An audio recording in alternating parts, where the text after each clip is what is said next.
I can bring you in warm, or I can bring you in cold. This is where the fun begins. Hello there. Hello and welcome to Jedi Knights, the official Star Wars podcast for JoyClicks. I'm Mike Connors, coming at you once again through the HoloNet with my co-pilot, the person who's always here by my side, Christian Buckley. How are you today? I'm doing swell, Mike. Thank you for asking. How are you on this Alderaan sunny day? I don't know where I was going. Honestly, yeah, it's idyllic outside, idyllic looking outside. It's just like Alderaan. Actually, George Lucas he based Alderaan's concept off of Massachusetts. This is true. hmm If you read the Star Wars Episode 3 book, you'll find out that that's actually a true fact. Just kidding. But I'm good, man. How are you? I actually just recently watched The Phantom Menace yesterday just because I was bored, and that's what I did. Nice, nice. Yeah, I haven't been consuming it. Actually, that's a lie, because we had a week in between, so two True. Bad Batch episodes down. Um, Watched the newest episode again this morning, and then played a little bit of Squadrons, which we can get to because that's Mm, free now on PS yeah, Plus. But yeah, I've been trying to keep myself on top of the Star Wars game. So nice. Yeah, we did take a week off, but we're back today, and we're going to be talking about the Bad Batch episode that we missed last week. I think it was called Cornered, episode 4, and then also episode 5, Rampage today. So got that to look forward to later on in the episode. But Christian, you said that you were playing Star Wars Squadrons because it was free on PS Plus. hmm Um, I've personally never played this game before. Uh, and not only did you say that you played it on PlayStation, but you played it in the VR headset as well. So can you give us yes, some impressions? sure, yeah. So to be fair, I only played about 20-30 minutes of it, so I didn't even get finished with the first mission. Um, Yeah. and part of my day was, unboxing my PSVR, setting that all up because that was a task. And I was already a fan of VR, right? And there was the Battlefront X-Wing mission that you could download for Battlefront 1. That was a VR thing, and you got to Okay. escort like K2SO and somebody else like pre-Rogue One. Um, so Where'd I, you where did you play that? Like what was that on? that was on PSVR as well. Oh, it was on It was PSVR. Okay. DLC for Battlefront 1. Um, Gotcha. so like I've already had a taste of Star Wars in VR, but this Squadrons we know is super dedicated. We want to make this a flight sim game, essentially. And from my short time with it, I can tell you now, because of the VR mode, I will probably play this whole campaign. Because from my knowledge, it's not too long, but uh, just being in these ships, dude, it's just so cool because they start you in mission one. You create your pilot for the Empire and Rebellion. The first Hmm. mission, you hop in a TIE fighter. You fly around like some Star Destroyers to calibrate everything, check your sensors. Um, and then you fly off to some spaceport post Alderaan explosion to like snuff out the remaining rebels of Alderaan, the refugees.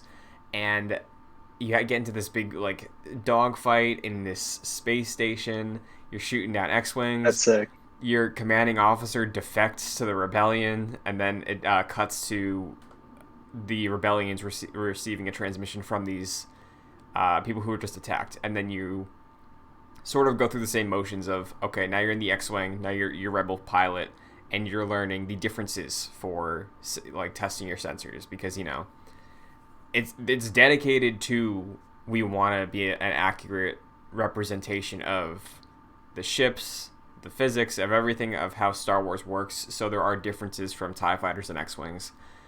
I haven't had a Yeah. ton of time in the X-wing, but it's great. The music, the set piece, all of it's amazing. The VR elevates it like 10 times, but I really like what I played.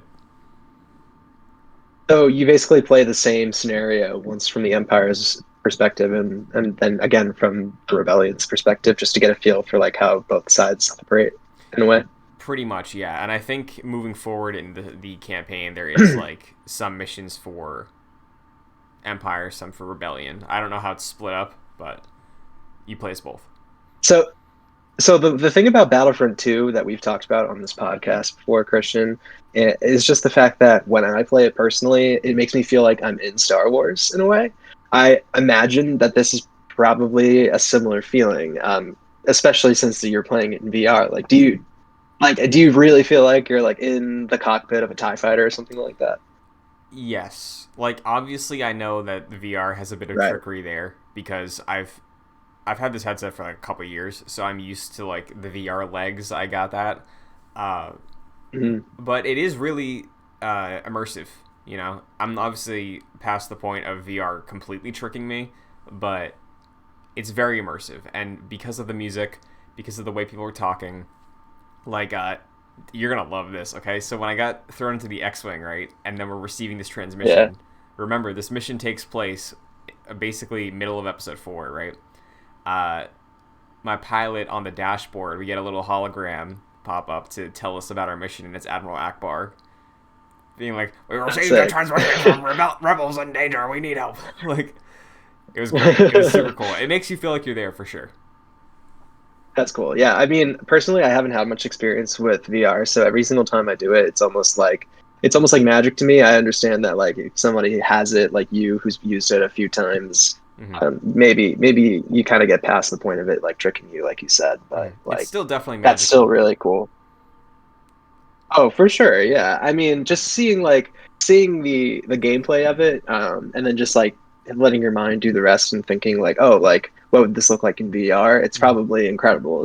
It seems like a very immersive Yeah, experience, for sure. I'll say PSVR not the best headset available. Right, it's a little blurry. Yeah. Um, More than anything, I was already considering getting like an Oculus Quest 2 because it's better than PSVR. It's only $300. You don't need a PC with it, and it has like the Galaxy's Edge game. It has Vader Immortal in like a better form.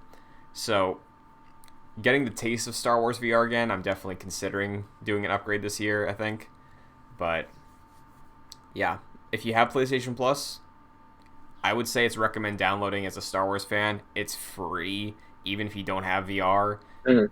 The setup is cool. It's a cool immersive game if you like the pilot side of Star Wars. But yeah, I will definitely play more of it for sure. Yeah, that sounds like a lot of fun. Honestly, I haven't even got the chance to play Squadrons myself. I'm like a fake Star Wars fan, but like I don't know. Something about it like doesn't really like grasp me as much as like a Fallen Order does, but I'm sure I'll get to it at some point, you know.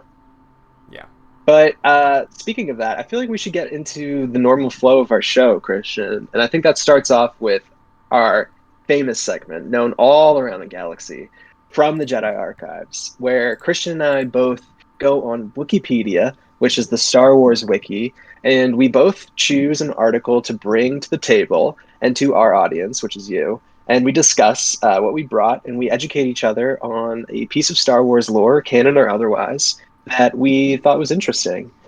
Since I'm hosting today, Christian, I'll just defer to you for who gets to go first. So, what'd you pick today? sure. I picked polystarch portion bread. Oh, interesting. I have a feeling what this is. I really Yes. do. What is it? Oh, is it the bread that Ray eats in Yes. The Force Awakens? Yeah. So, polystarch portion bread, also known as portion bread or simply polystarch, was a type of self-rising bread made by combining polystarch flour with water to trigger a chemical reaction.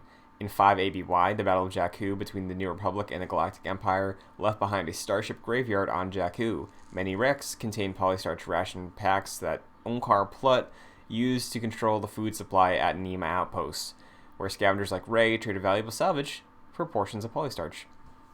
Uh, the food type for specifications, it's bread. It is described as beige and green, bread-like loaf.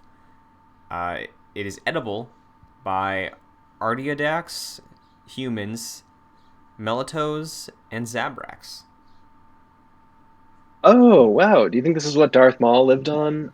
So he lived on partially his own hate and then polystarch bread Yeah. when he was. Yeah, Mm-hmm. But that's tough luck. interesting. I always. What's up? I was gonna say tough luck for Wookiees. You know. True. Well, I mean, I feel like they just have to hunt for their own food, rip off Sure. a few arms, right? Mm-hmm. That's what they eat. Uh, but yeah, no, I always thought this was like a really cool thing in The Force Awakens.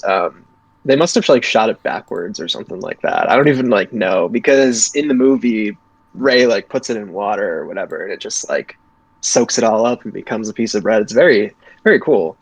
Mhm. Do you have any idea about like how they film that? I really don't So know. I remember, I think on the like bonus features for the Force Awakens Blu-ray, they do talk about that, and I think Daisy Ridley's talking about it, and J.J. Abrams was saying like, oh yeah, we wanted this to be a practical thing, just like early in the movie, to have some cool effect. Um, I forget how they designed it, but I remember Daisy Ridley saying like, so the one you see is like toxic and inedible. So like they Mm, shot that and then like they swap it out for her to have like an actual piece of bread. But yeah. interesting. That's really cool though. Mm-hmm. Also, shame on Unkar Plutt for completely controlling the food supply of Jakku. What a jerk. Yeah. So I chose something. This is something that I actually picked from the random page, but it was too good not to pass up. The clone scuba trooper, um, also known as clone dive troopers, and in Legends, they're known as clone sub troopers. They're an elite aquatic assault. Well, they're clone troopers from the Grand Army of the Republic who are outfitted for combat in aquatic environments. We saw them on the Battle of Mon Cala, I believe, in some Clone Wars episode. But they're interesting. They have like scuba like oxygen masks on, but then they also have like these sharp flipper looking things on their feet. And I thought it was really interesting. Like, man, those Kaminoans really thought of everything, right? Yeah. they thought of they thought of regular clone troopers, jet troopers, water troopers, I guess. So yeah, I just thought this was really interesting and it's pretty cool. Yeah. That's neat. I think I was tricking myself, but when you said that, my mind immediately went to Fallen Order at the end of the game with the underwater like base. I was like, are there like scuba troopers there? I don't think so, but it would make sense. Yeah, it's just funny how they're called like scuba troopers. You'd think that they like they'd come up like with a more Star Wars name than that. But Yeah, yeah. like, but yeah, very cool. I guess they had to think of something because there are some water planets out there in the galaxy. So that's what I brought today to from the Jedi Archives. Very good pick. So thank you, thank you. So I wanted to start off our news segment here with not the biggest piece of news, something that I feel like leads into the bigger piece of news. Um, Christian, over the time that we weren't filming this podcast over the past 2 weeks, I'm sure you were on Star Wars Twitter. Well, just Twitter, but since Mm-hmm. you're a Star Wars fan, Of you course. understand what I'm saying. Did you see all the hubbub about Dave Filoni recently? People congratulating him for becoming executive creator director at Lucasfilm. I did, yes. Yes, so it was all over Twitter.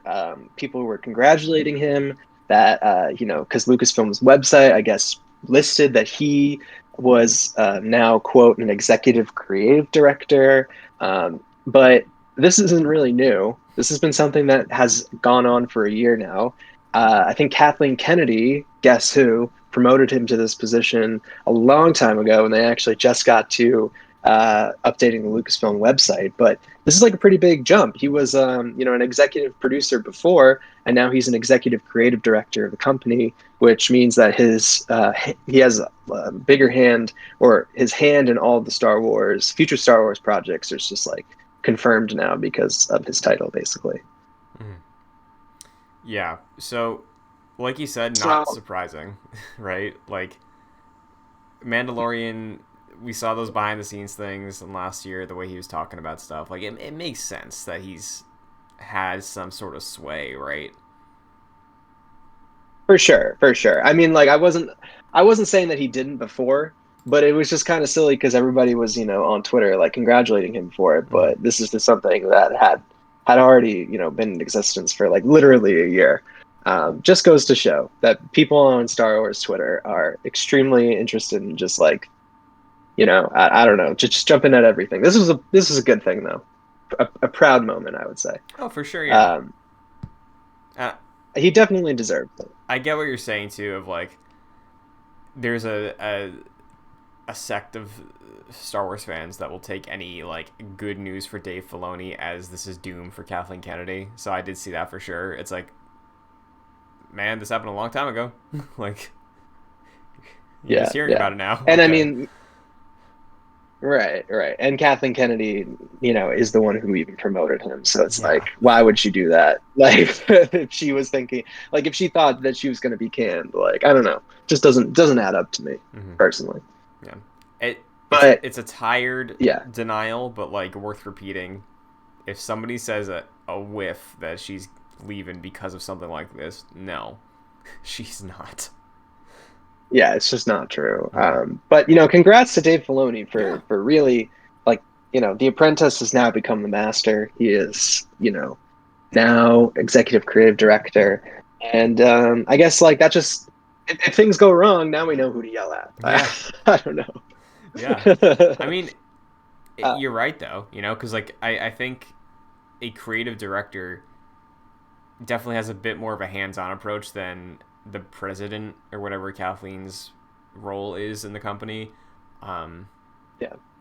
And maybe not hands-on, but like ground level, like he's probably there on set more often than she is. And he's like in meetings more on like storyboarding and things like that. So again, this has been happening for a while. We hear about his influence with Jon Favreau for Mandalorian, presumably for Book of Boba Fett as well. Definitely for Bad Batch. So like, we're all Filoni fans. Like you said, it's great news. Good for him. Oh yeah, good news. Yeah, it definitely makes sense. Like you said, like he was George Lucas's apprentice, basically. So it only makes sense that he moves up in the ranks here. But basically, this is all sort of hashed out in a Variety article. When I mean hashed out, basically, like, there was this Variety article that put to bed, speculation that this had just happened. But in that Variety article, now this is leading into the bigger piece of news for the day.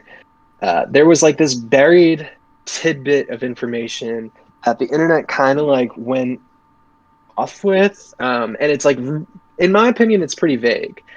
So the Variety article talks about who's the creative leadership over at Lucasfilm, and it talks about the future projects at Lucasfilm in regard to Star Wars, and it makes a quick one-line sort of statement saying a third announced spinoff, Rangers of the New Republic, is not currently in active development.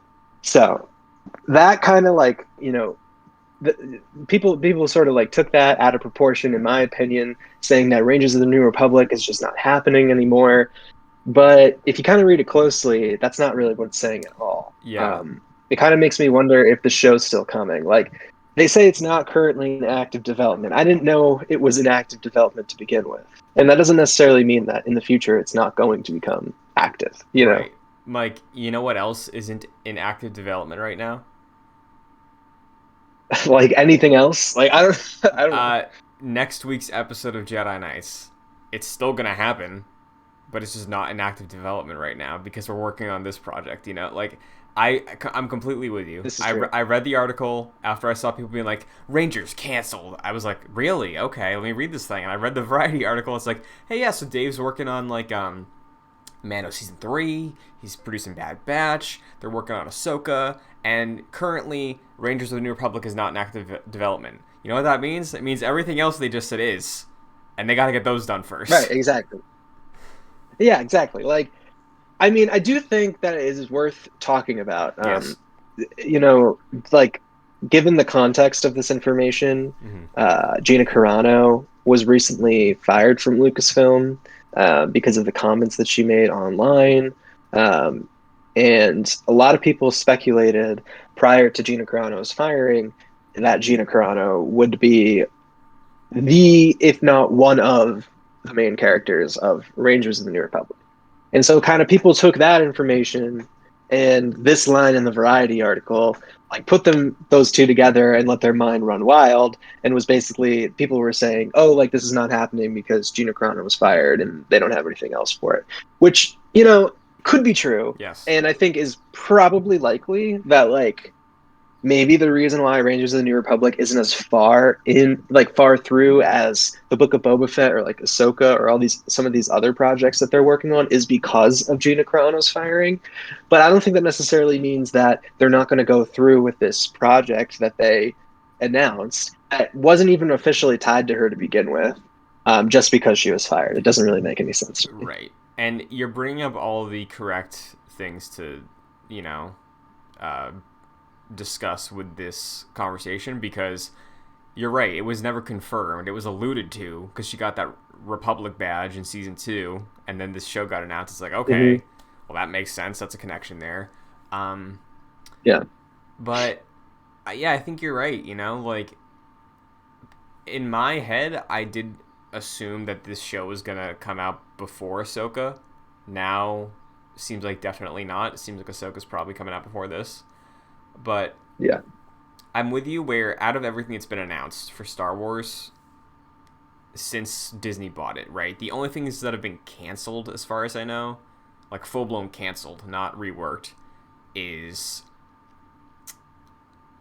uh The Benioff and Weiss trilogy. yeah, right? Because like episode 9, Trevorrow left and that was reworked, but like and the Boba Fett movie is sort of evolved into Mandalorian, is now Boba Fett's getting a series, right? So like Yeah. Yeah.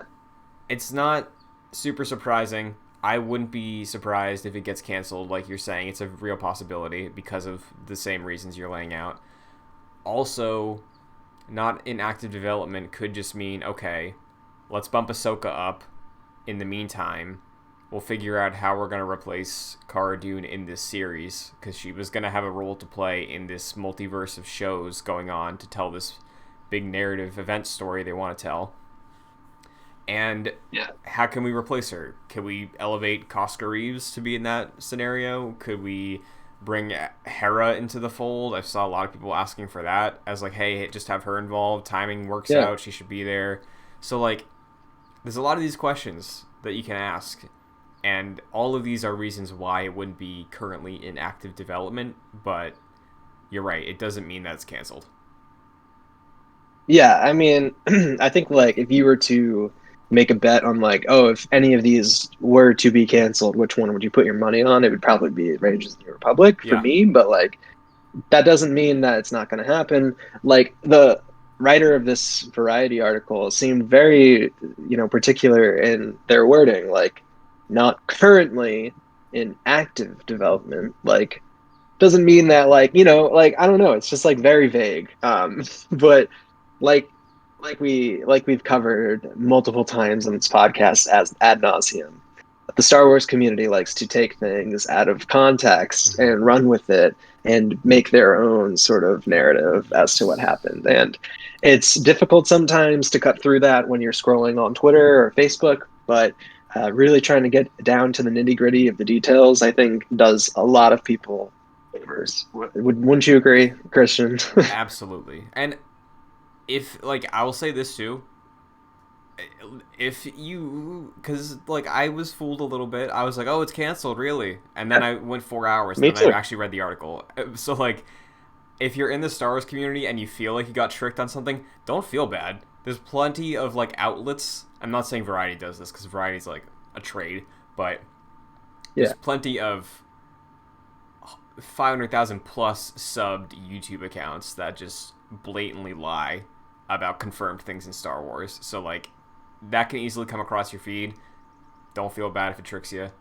I've been tricked with this. I was tricked with something, I'm sure, in the past, but No, I'm not like trust me, I'm not trying to shame people oh for no, falling I just for it wanted to throw because that out like there. I Yeah. like no, totally. I agree. I was honestly tricked about by this too, until I read into it a little bit more. But I just think it's a good opportunity to say, when in doubt, like find some reputable sources like Variety or like the Hollywood Reporter. Those are the two that I look for, honestly. Mhm. But yeah, interesting stuff. Hopefully, we get to see Rangers of the New Republic sometime in the future. It sounded like an interesting sort of concept, except we don't really know anything about it. Just from the title, I think you can glean a lot from where this might go. Mhm. Uh, so I hope that they follow through with it in some way, because yeah, more Star Wars is always good. and that's what we You need know in what this we life. do, Mike? What? We scrap that entire cast of this show and we make it about Alphabet Squadron. Dude, like that would be cool. I feel Yeah. like that would work, right? Yeah. They fly. You Yeah. know, they're rangers. Right. Yeah, yeah, exactly. I don't know. They're out in the unknown regions or something. Like Yeah. that's what happens post Alphabet Squadron trilogy. I don't Yeah. know. That would be really cool. Like I said, I think I would want to see Alphabet Squadron in some sort of visual medium, and I think maybe that will happen with Patty Jenkins' movie. That'd be cool. Maybe we'll get like a cameo. Yes. Fingers crossed. Fingers crossed. So I saw this on Star Wars Newsnet. I thought it was interesting to bring up. Um, J.J. Abrams recently spoke with Collider, and he kind of, not really, sort of responds to whether the sequel trilogy should have been planned out. So basically, the writer for this Collider article was talking to J.J. Abrams because of the 10th anniversary of his film Super 8. Have you ever seen that? I have. Liked it a lot. I liked it a lot too. Great movie. Mm-hmm. And he basically point blank asked him if the Star Wars sequel trilogy should have been planned out a little bit more. And J.J. Abrams, in perfect Hollywood and corporate fashion, totally dodges the question, but sort of answers it in a weird way. He says, "quote You just never really know, but having a plan, I've learned, in some cases the hard way, is the most critical thing, because otherwise you don't know what you're setting up. You don't know what to emphasize. If you don't know the inevitable of the story, you're just as good as your last sequence or effect or joke or whatever, but you want to be leading into something inevitable. Sometimes when it's not working out, it's because it's what you planned, and other times when it's not working out, it's because you didn't have a plan." So, like, he never specifically mentions the Star Wars trilogy by name, like The Force Awakens or The Rise of Skywalker, which he directed. But I guess since the question was specifically about the sequel trilogy, there is something to glean from here. Do you Yeah. think? Do you think J.J. Abrams is looking back on 2015 to 2019 and these three movies that came out, the three Star Wars trilogy movies that came out, and saying, you know, maybe I should have given Ryan Johnson just a bit of a roadmap, you know? I I think he kind of, but Yeah. it's tricky because it brings up a conversation again. And honestly, talking about the Star Wars Twitter running wild, right? I again with this article, I saw a lot of J.J. Abrams confirms a sequel trilogy had no plan. It's like that's not what he said. Uh, like Yeah. I No. I think he's trying like you said, he's trying to dodge it in a way. It's like, hey, sometimes you make a plan, it doesn't work. Sometimes you don't have a plan, it also doesn't work. So like he's not like specifically aligning it to one having a plan or not having a plan, right? But to answer your question directly, him looking back, should I have given Ryan Johnson a plan? I think I don't know. I think it's a tricky thing because the sequel trilogy exists. It doesn't exist in a bubble where you did have Colin Trevorrow getting fired, you did have Carrie Fisher passing away, and both of those things completely changed what Episode 9 would have been. And I don't Yeah. know if Totally. J.J. Abrams giving Ryan Johnson notes would have impacted the things beyond their control, right? Because you and I are on the same page with this, right? Like, Luke in 8, I'm bringing that up specifically because that's a big point of contention with 8. I think Yeah. if he gave him a plan, I don't think Luke would have been that different. Because where we leave off with Luke in 7, Ryan Johnson didn't decide to have Luke run away for 30 years, right? Like, that was JJ's call. No. Totally. Yeah. So, like, it'd be I mean, natural that he'd that's be, like, a curmudgeon, you know? for sure. For sure. I mean, I like we've talked about that. I think I actually really do like the depiction of Luke Skywalker in Episode 8. I think it makes sense Mm-hmm. more than anything. But like, I see what you're saying about like how sometimes the Star Wars fan community likes to run away with things. But I do think that like there is a little part of what he's saying where he may be trying to like wink. You know what I mean Sure, here? yeah. Like yeah, like yeah, like just the fact that he said, but having a plan of learned in some cases the hard way is the most critical thing because otherwise you don't know what you're setting up. I Like to me that he's like, I feel like he's really winking towards the Force Awakens right there. You know what I mean? Like, yeah, not saying that I don't think he's saying that like, oh, like the fact that I didn't have a plan made all of them crap. But right. like, I think he's recognizing the fact that he made it really hard for himself. Like, Yeah. because he was put in, like, he wasn't planning on directing episode 9 or being really involved in the creative process as much, but like it ended up that he had to do it, and then he kind of had to deal, like, sleep in the bed that, you know what I mean? Like, Yeah, like he had to figure out what he would do with that. So yeah, I think to your original question, does he, like, looking back, does he wish he could have 2015 JJ give a plan to Ryan Johnson? I think more so, like you said, he's probably kicking himself and like reevaluating how he looks at his stance on the JJ mystery box that we all talk about, right? Like, yeah, if you do that, do it with an intent to have a specific answer. If you want to not right. regret what somebody could do with it, right? Because I personally like, and we don't have to get into this, but he set up a bunch of questions. Almost all of them were answered in 8 in ways that I really liked. Sounds like JJ probably didn't. There's a part of the community that doesn't like it either. But if he wants to be upset about that, when you're writing those mysteries, supply an answer to build to eventually, right?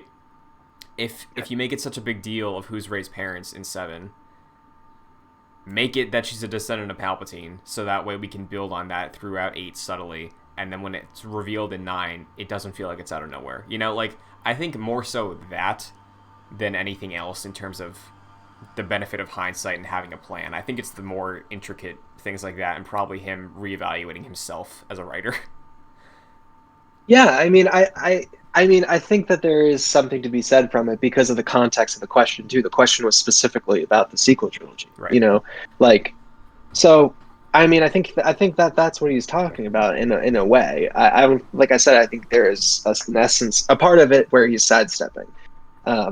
But he's saying that, like, if you don't know the inevitable of the story, you're just as good as your last sequence. Mm-hmm. And there's that story about Daisy Ridley, like, didn't even know who her parents were, like, while she was filming. Like, that seems like an inevitable part of the story, JJ. Like, especially if you bring up the fact that her parents are like a big part of her character motivation in 7. You don't even have an answer for that. You know Right. what I mean? Like, to me, that's just, like, I've talked about it a lot on the podcast. Maybe I'm just pontificating, like, on my own opinions here, but the fact that they didn't have like a, not a fleshed out, but just like a rough idea about like where they wanted to go with the sequel trilogy made the sequel trilogy as bad as it is, and I think it's probably the worst trilogy of the 3. Yeah, That's just me. I think it's definitely because I think what I was saying before, people can run with plan as a very loose term of like what they don't like about something. But I think specifically, and the way he's addressing the question and how we know he is, and looking at 7 in a bubble, it throws out a lot of questions. None of them are answered within the movie, you know. So like, Totally, yeah. I don't think when they say plan, they mean like, so what's the plot of what our cast is doing from movie to movie? Because like they have a goal in each film, you know.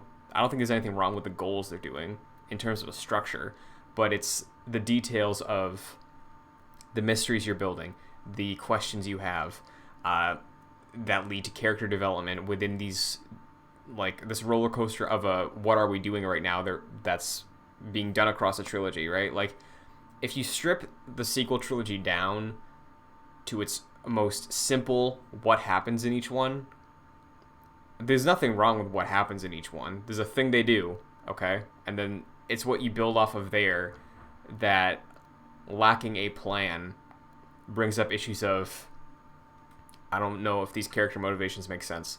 What about this payoff here?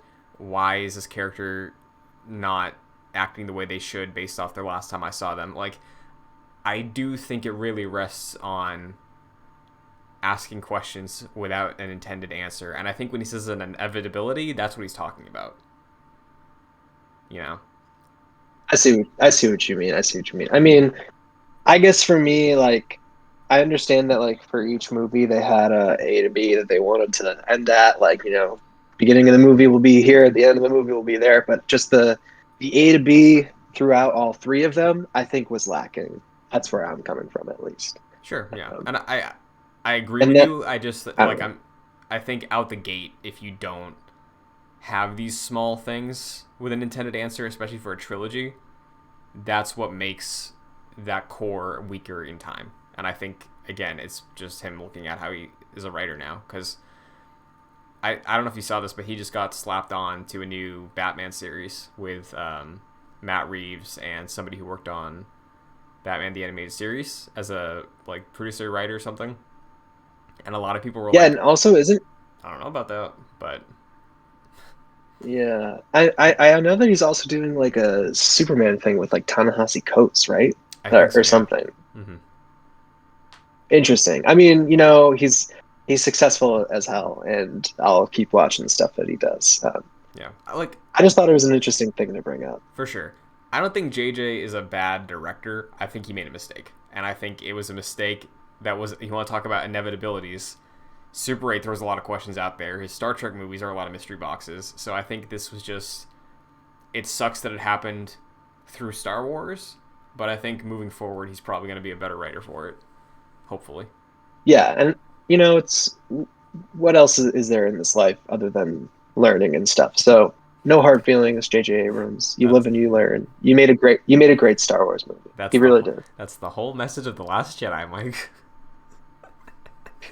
True, literally. Yeah, yeah. Nothing can take away the fact that he made one of the best Star Wars movies, Hmm. though. Force Awakens is great. Yes. Moving on to other famous directors. Speaking of, so we talked about Zack Snyder, I think, in the last episode or two episodes ago, Christian. Hmm. And it's come out from Zack Snyder himself, from the horse's mouth. He did indeed pitch a Star Wars film idea to Lucasfilm. So he confirmed these long-standing rumors that he pitched a Star Wars project inspired by Akira Kurosawa's Seven Samurai to Lucasfilm. And he's now reworking that concept as an unaffiliated story. And though he said that project has not received a green light from any film studio. So I guess he was speaking on the Happy, Sad, Confused podcast, and he discussed his plain idea for a Star Wars movie involving a group of Jedi long before the events of the Clone Wars. So he's moving on with it. He said it's still a sci-fi thing. It's the same story, but just not Star Wars. So interesting. That would have been cool. Yeah, I'm. We talked about this idea before, right? I still have landed on the coin of like, I would like to see him as a cinematographer for a Seven Samurai Star Wars film, and have Mhm. some sort of like story by credit, and maybe have somebody else come in to write it, because I do think it's a cool idea. But Yeah, yeah, what do you think of this? Zack Zack Snyder's a bit of a hit or miss for me Hmm. personally, uh, and I think for a lot of people. Yeah. I think he has got a crazy artistic vision. He is definitely very creative.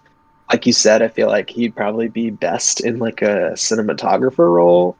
Honestly, his stuff is like beautiful, and I would love to see his take on Star Wars like this. But in regards to him directing a movie, I think I have kind of landed on the same side as you the last time we talked about this, Christian. It probably wouldn't pan out as best as we hope it would. Yeah. So, Like I mean, yeah, I don't know if he'd agree to do this, and we talked about this too of like, would he want to be the sole driving force creatively behind a project, or would he be down to do an actual, this is your role here? Because we still haven't seen the Old Republic on screen, and when I hear Zack Snyder's Seven Samurai Star Wars Jedi movie, I feel like where my mind goes for what that would look like could be really cool to define an era we haven't seen before, like the High Republic or Old Republic. So like, in an ideal world, we take this story, We take his visual expertise. You slap him on as a, like, again, director of photography for somebody else's directing Star Wars: The Old Yeah, Republic, Seven Samurai. You know, like, yeah. I mean, that's the whole Old Republic thing. That kind of sounds like what it was. yeah, Um, he said that the idea was involving a group of Jedi long before the events of the Clone Wars. I mean, I guess that could be really any time period, but um, especially since he said it's kind of Seven Samurai inspired. That gives me Old Republic vibes for sure. sure. And then you think of those trailers, right, for the Old Republic. I think Zack Snyder could direct, or not direct, but like line the camera up in a way that makes it look like that. You know, like I think he could do it. Oh, he definitely could do it. Yeah, yeah. Well, I mean, honestly, like I hope that they take the idea of like doing an Old Republic movie or something, and go through with that at some point. I'd love to see, and we talked about this before as well. I'd love to see an Old Republic anything. Just give me that. Yeah, Like seriously. for sure. Um, so moving on, the Book of Boba Fett crew gear. I guess this is just a really fun article that I saw. Shows a possible code name Buccaneer for the project. So it was all over the internet, just like a bunch of interesting like stickers and like jackets and sweatshirts from people who are on the crew of the Book of Boba Fett, and a lot of the stuff says like Buccaneer. Interestingly enough, some of the stuff says Book of Boba Fett season one, Buccaneer season one, possibly implying that there is a second season. But I think that it is also fair to say that these are unconfirmed graphics. We're not entirely sure if that is the code name of the show, but there is a video of Tamura Morrison wearing a sweatshirt that says Buccaneer on it. So, Yes. who knows? I think that's probably the code name of the show. I Yeah. think like why not? I forget where I saw this, but I definitely clicked a link to a store. It might have been like Shop Disney or something, and there was a sweatshirt that said on the back, it said Buccaneer, and it was a picture of Boba Fett. It looks like you threw a image of some pins in the dock. I think it was the top Yes, left pin pin. sticker. Oh, that's cool. That's a cool one. Yeah. So yeah, Buccaneer makes sense. You know, like the vibe of Boba Fett in the show is absolutely like spaghetti western to a certain degree. So like that's what the logo Mhm. looks like. And you're right. Season one is interesting. Uh, I think we're both newly minted Boba Fett fans. I'd be down for a season two, but Oh yeah, no, I was I think on the show I was very much anti Boba Fett before season two of The Mandalorian. yeah, So yeah, no, totally a Boba Fett fan now. And if there is a season two, I'd be hyped. Honestly, I thought and kind of still do think that there is only going to be one season of this.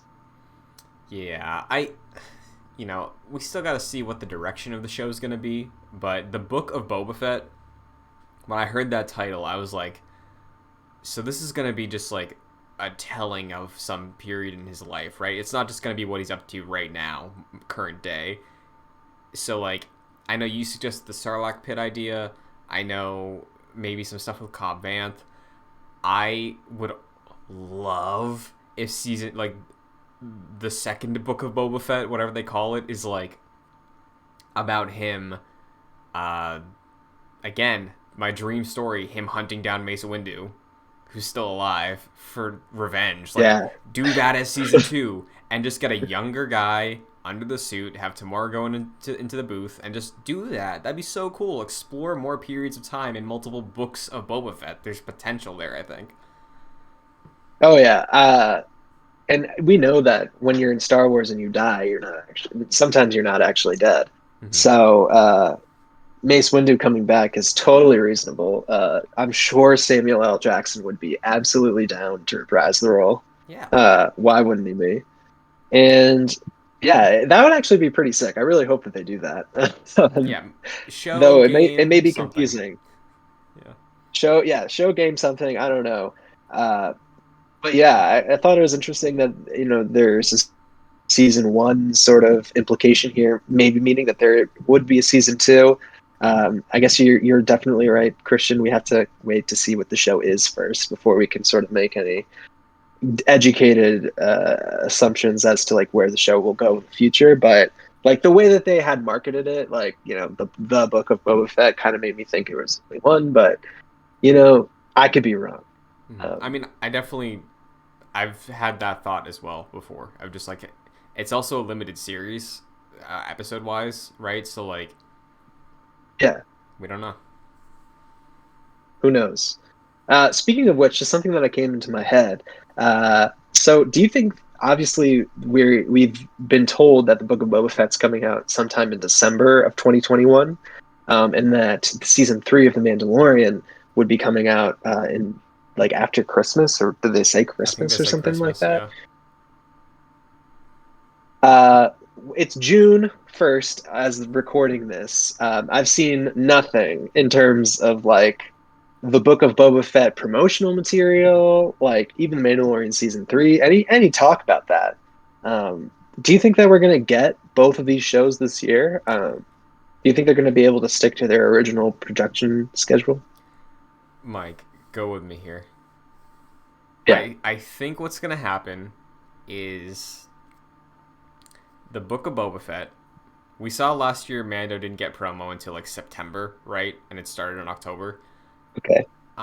Book of Boba Fett will get promotional material after Bad Batch is done, and sometime in October, it will be announced that most of the world is, or most of the regions are vaccinated well enough. There's enough safety guidelines are good enough that the first episode of season 3 of The Mandalorian is once again directed by Jon Favreau and is released in Mm, theaters. that would be sick. Because that was the rumor, That would right? be About very season cool. 2. Well, that would certainly have made sense since, like, I think they filmed a bunch of it in like IMAX, didn't Yeah. they? So. Hey, I mean, I would go see it Oh, yeah. definitely. Absolutely, yeah. Because the thing is, you do most of December as Book of Boba Fett, and then every week you're like, hey, catch it in theaters, catch it in theaters. And then the first episode of Mandalorian is in theaters, and then we kick off the rest of the show maybe in January or something. Right. Well, the thing is, like, personally, I don't think we've really talked about any news regarding filming of either of these TV shows, have we? I remember talking about when Book of Boba Fett wrapped, because that was a couple weeks ago, I Okay. think, or maybe a couple months ago, I forget. Uh, Mando season All 3, right. though, I don't have the slightest concept in my head of how that's going. I think they're shooting, but I hope they are, for their sake. mhm. But yeah, we could be seeing the Book of Boba Fett. I don't know how they're gonna do it, like volume two, Yeah. uh, volume one, volume two. Who knows? We're down for it either way, though. That's for sure. We got one last piece of news here before we just get into our Bad Batch review.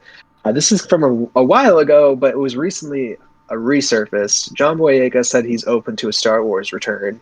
That's not very surprising coming from him.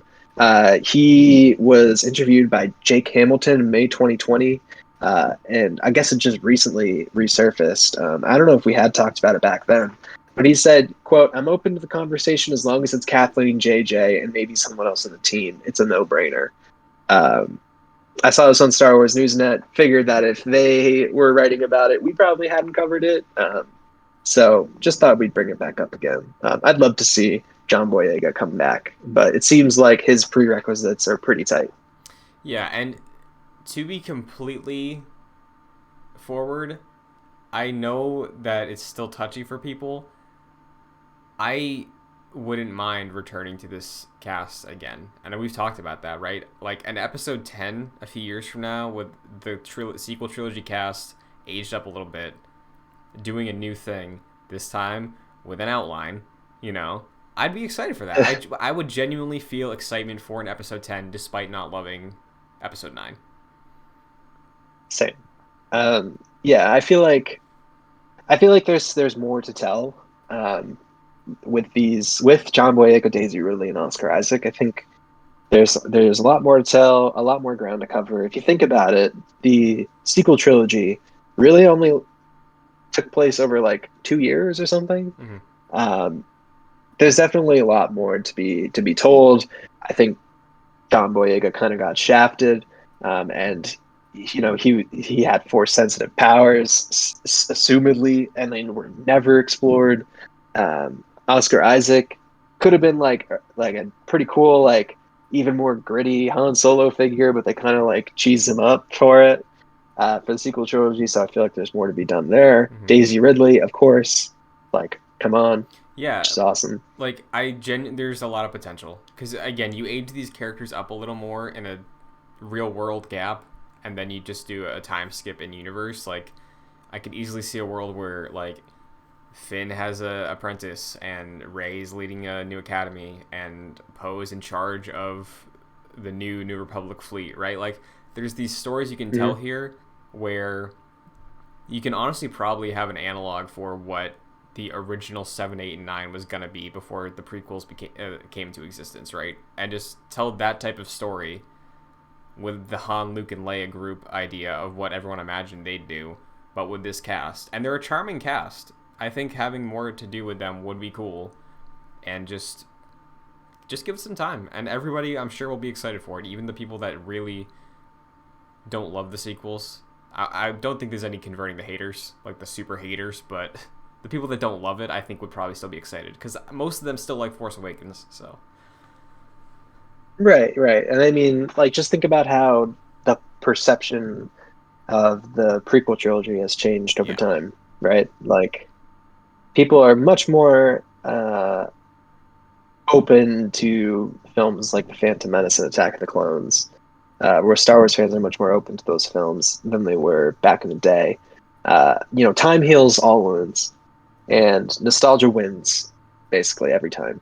mm-hmm. And 20 years from now, I'm sure we'll all be excited when Disney announces an episode 10. It's bound to happen, right? Yeah, So there's just some other news that I wanted to just like briefly touch on. Not going to go too much into depth about it. So there's some more set images and video from Andor. They're building a set in the Scottish Highlands. So that's moving along swimmingly. I just thought that would be something that we should bring up here on the podcast. I'm looking forward to the TV show. It's good that they're continuing production on it for same. sure. So, time to talk about the Bad Patch. We got two episodes to talk about today. Episode 4, which is called Cornered, and episode 5, which is called Rampage.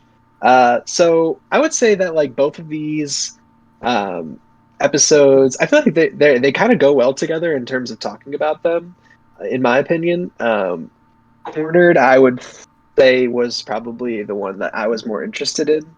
Um, Out of the two, we get Fennec Shand making her animated appearance, uh, originally being, only on in The Mandalorian season 1 and season 2.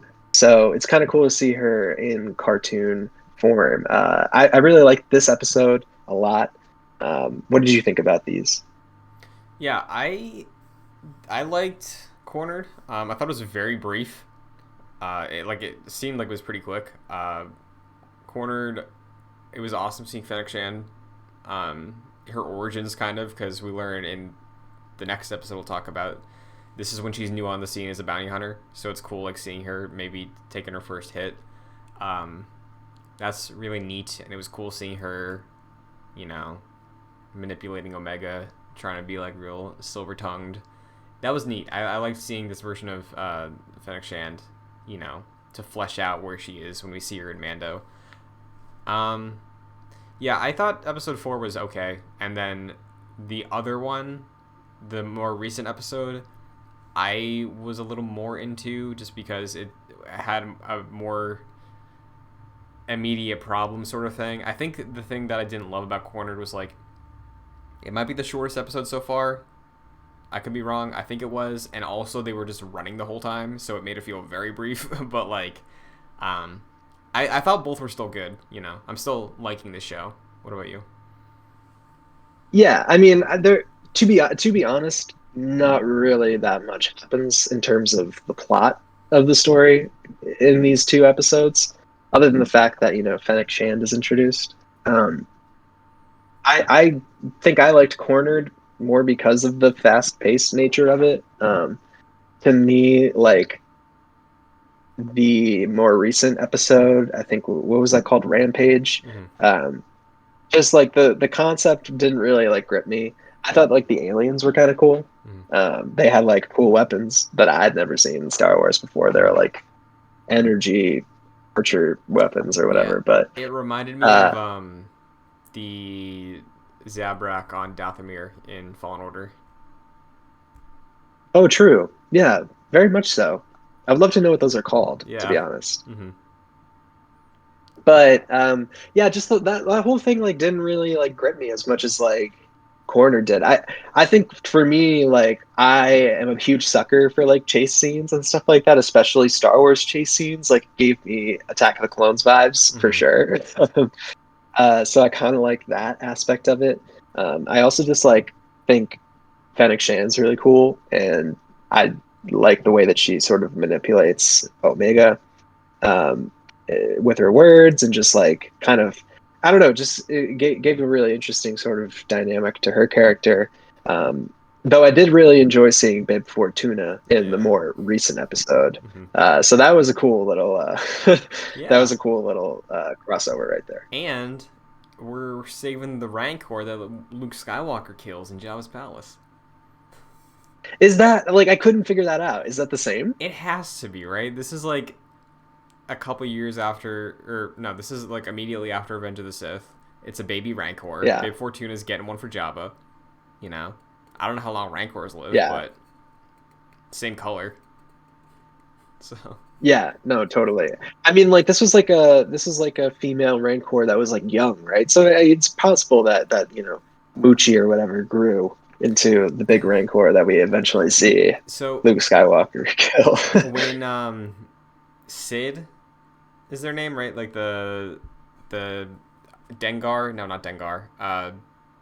Bosk species, like the lizard. Oh, yeah, yeah, yeah, So yeah. Sid, I don't even know. when Sid was on the holo call, right? I was like, oh, that's Bib Fortuna. And then I didn't know who Moochie was yet, right? And I was like, are we getting Stinky? Are we gonna see Stinky again? Is that who we're gonna save right now? We're going to save Jabba's kid. Uh, No, I literally thought that too. I really did. uh, I was disappointed, but then it clicked, and I was like, oh, okay, it's the Rancor. That's neat. I know how you die, but that's cool. Yeah, so I'm looking at the Wikipedia page. I don't know if it is the same, but I really hope so. In my head canon, they're the same Oh Rancor. yeah, So yeah, I mean, honestly, like there really wasn't much that happened in these episodes. yeah. Uh, to be quite So honest, I it just think. seemed like the Bad Batch. They're continuing their story of sort of just like making sure that they have their stuff straight while they're fugitives from the Empire, essentially. Yeah, I think why I would give the edge slightly to Rampage, because you're right, they are both like, hey, we got to do a thing to keep moving. Um, Yeah. Specifically, the idea of like sort of mimicking a Mandalorian episode where we go to this place, we get a job to get credits so we can keep moving. Um, I like that format in terms of telling a Star Wars story in a TV form. It was cool to watch the team all work together. Wrecker doing his whole like trial by combat to earn the respect of the Rancor was fun. Yeah, that's cool. But Echo being sold as a droid. yeah, that was cool too. So like with this one ending off, I think what the implication is here has me a bit more interested than just like, oh, we're gonna learn about Fennec in Cornered. Here it's getting to the point where you and I speculated when they announced the show of like, okay, so is the Bad Batch, are clearly they'll escape Order 66, but are they going to become mercenaries? Are they just going to become this group for hire that's taking jobs across the galaxy? Uh, I think the end of the episode implies that may be where we're headed in the future, because like Sid leaves off like, hey, you need money, I got your number. So it's a development for them as a group that's not related to Omega that I think is welcome, because it's been a while since we've gotten a group-wide shift of direction maybe so far. Totally, yeah. That is something that happens like right at the end of the episode, that I totally forgot about. But yeah, they're definitely turning into more like of a bounty hunter sort of group. I have a feeling like at some point they're gonna have to like team up with Fennec Shams. Um, that's definitely where it's going. Like they're gonna like I don't know, like try to run away from her, because she's definitely after Omega, or they're gonna have to. I don't know. Like it's just there's a lot up in the air. I don't feel like as of right now, I don't really know where this show is going. Hunter hasn't even showed up in the show for like the past 3 episodes. It kind of feels almost like disconnected from like the first two. These past three, I just I don't know. It just seems like every single time that like the past, I've just been disappointed for these past 2 episodes. I guess is what I'm saying. In a way, I kind of feel like they're filler episodes. Not Yeah. necessarily a bad thing. Just like I don't know. So I don't know what I'm trying to say. I want to ask you this, because I know you were specifically with Mando season 1. I don't think you felt this way with season 2. Correct me if I'm wrong. But I remember in season 1, you were like, hey, there's 8 episodes. Don't love that we're not progressing a ton with some of these, right? Like, we are very much getting this. Go to this place, get hired for a job, earn some money, credits, and then we'll use that money next week. Like, I remember you not loving that about Mando season 1 because we only had 8 episodes, right? Yeah. So, personally, I didn't mind it because it made the episodes that have more story stuff feel more impactful. And here, I find myself in more of a situation where you were with Mando season 1, where we have 16 episodes. This could probably be 8, you know? And I think we could, like, you know what I'm trying to say? Of, like, the ratio of, like, That's what I mean. story to... I think if you have 16 episodes, you could be doing more. And filler, I think, feels worse when there's 16 episodes versus when there's 8. Because when there's 8, you know you can only have X number of filler episodes. When there's double the episodes, it's like, okay, well, what are we doing this week? Like... Yeah, that's the thing. Like, and especially when you start off so strong, and like the beginning of the Bad Batch seemed like very story oriented. I don't know, like they seemed like they were setting up a lot of cool stuff. I was like really into like I was like, oh, where is this going? Like, Hunter's not part of the Bad Batch anymore. Like, You mean Crosshair? they're on the run. I mean, Crosshairs like not a part of the Bad Batch. Like they're on the run. Like, what are the Kaminoans up to? Like, what's Tarkin up to? And Rampart. And now it's just like the past 3 episodes have been like, go here, do this thing, make money, leave. Go here, do this thing, make money, leave. Go here, do this thing, make money, leave. And it's like, okay, like is that what next week and the week after that and the week after that's going to be like? Not really interested in that. Yeah, and Personally, yeah, like it is worth mentioning we are still only like a quarter of the way through this show. But I do think it's interesting, with the conversation around... that scares me though. Yeah. Personally, With Mandalorian, of a lot of the discussion being like, man, the filler episode this week. Like, I for me personally, I am more upset or worried when a show has more episodes and is not using that in a way that would benefit the story, Because, like, I think we probably could have cut out... Again, we'll have to see in hindsight, but I think we could probably have had maybe 12 episodes or 8 and then gotten further along with what we're doing here. Not to say I'm not enjoying what we're doing, but I'm feeling the way people felt about Mando Season 1, where I thought when people said that in Mando Season 1, I was like, relax, what are you talking about? We're going to get answers. Here, it's like, I don't know what we're going to get, because you are right, the last 3 episodes did fit the same exact structure. Yeah, and I mean, like in a way, it's like, all right, like this is made for kids, and like, like thinking back at like the cartoons and stuff that I watched as a kid, like there's got to be room for like some silliness and just like some like adventure that is just adventure, and that's really all it is, Yeah. Um, but the fact that there are 16 episodes and the past three have been like this just makes me scared, kind of like for the rest of the season.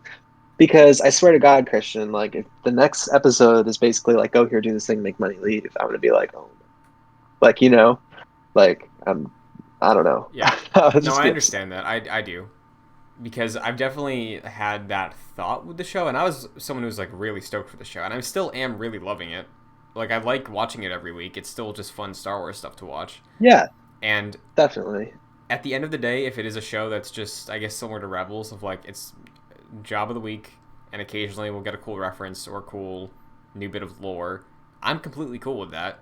As long as there's more interesting stuff to tell with the show. If they can have a cool thing that's different, maybe not structurally, but the setting, the characters, for 16 weeks of new Star Wars content, and occasionally we do get that. Here's the origins of Jabba's Rancor.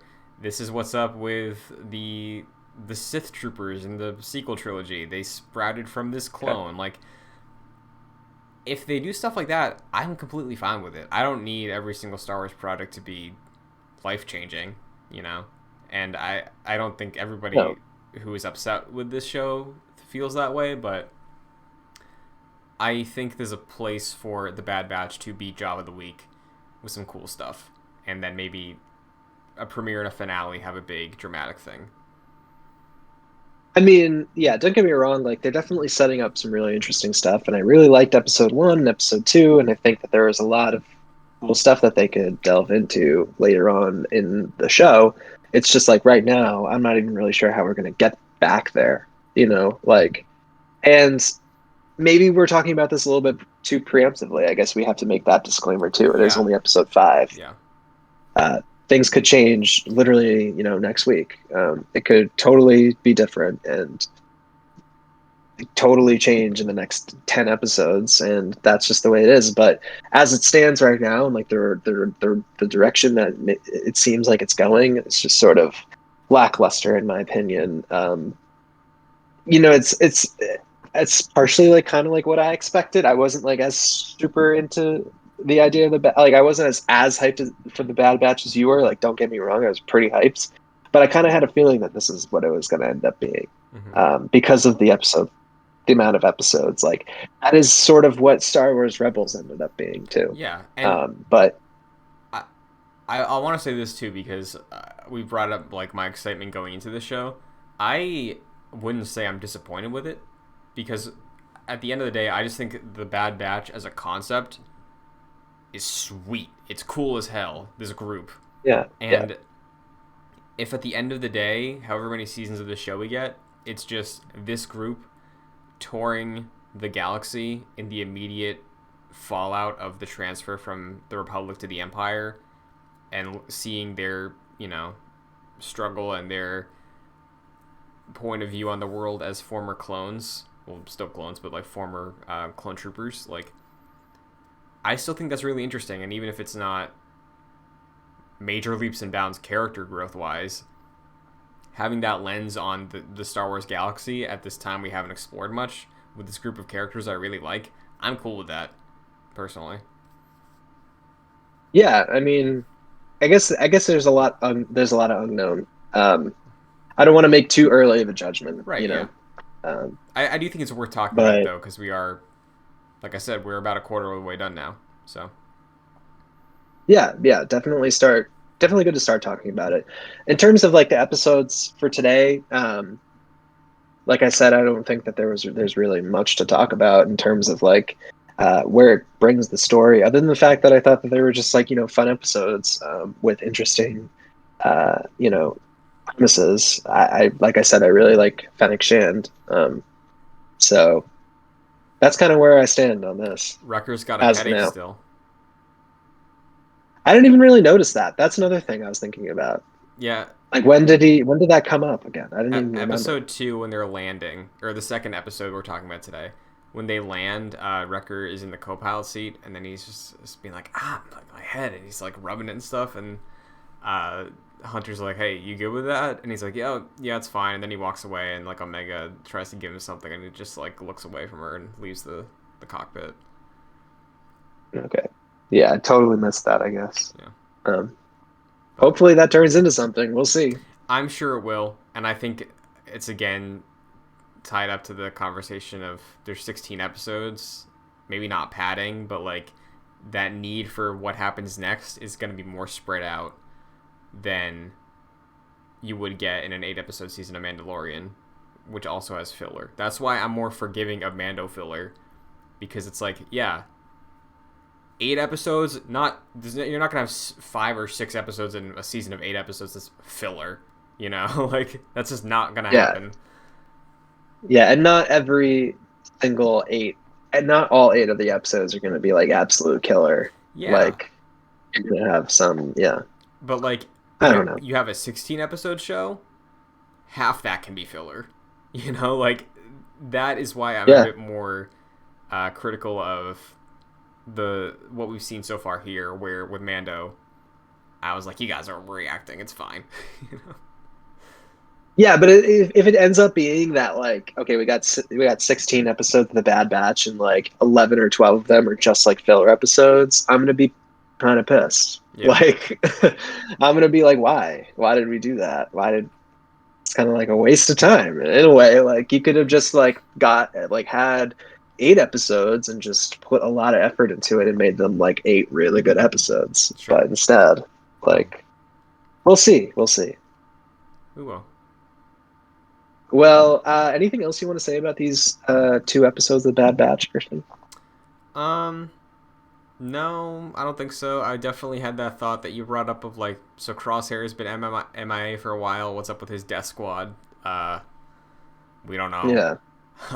Maybe we'll see next week. If we get a full Crosshair episode to just like see what's up with him, could be neat. But yeah, where we leave off this week with Hunter getting the credits and being like, hey, we might do more business here, I wouldn't be surprised if the next episode or 2 is like them settling here, which would lead to Crosshair finding them because they're not moving anymore. I think that's where my expectation is for the next couple episodes of like, maybe next week we're just in this town again, running another mission for Sid, and then maybe even the episode after we do that, but at the end, Crosshair shows up, and then we have some big conflict, because I think that would be around the midway point of the season. Sure. Yeah. I mean, he's got to show up sometime soon, or else I'm gonna lose interest. Honestly, like, sure. Like, not to be rude. Like, I'm just gonna be like, where have you been? Mm-hmm. So that's just me. I'm excited to watch the rest of them. I'm keeping an open mind. Let's just put it that way. Sure. Well, I think that kind of covers it for episodes 4 and 5 of The Bad Batch. We'll be back next week to talk about episode number 6. But for now, I think that's all that we had here today for Jedi Knights, episode number 83. Christian, you want to take us out to sea? Sure thing. Mike, where can everybody find you? Follow me on Twitter at Mike P. Connors. Very nice. You can follow me on Twitter, Twitch, and TikTok at Shun2D2, as well as here, youtube.com/joyclicks. If you're watching the video version of the show, you can check out all the other episodes of Jedi Knights in the Jedi Knights playlist on the channel, alongside all of our other shows, Excelsior, Gamescast, what have you. If you want to listen to the audio version of this show, you can check it out on Apple Podcasts, Spotify, whatever audio service you use for podcasts. If you can rate and review, it would be appreciated if you did, because it helps us out a ton. It just takes a quick second. And if you want to get involved further to help the shows more, you can go to patreon.com/joyclicks at the $1 and $5 tiers. $5 tier gets you producer credit on this show and every show, like Chris Sakas and Aaron Easton. So thank you very much. And that is This Week in Star Wars. So we will be back next week, like Mike said, for the next episode of The Bad Batch. And maybe I'll have beaten Squadrons by then. We'll see what happens. But let's see, yeah. Until then, we're fine. Everything's fine. How are you? May the Force be with you. Oh, yes, you're right. Beep is up.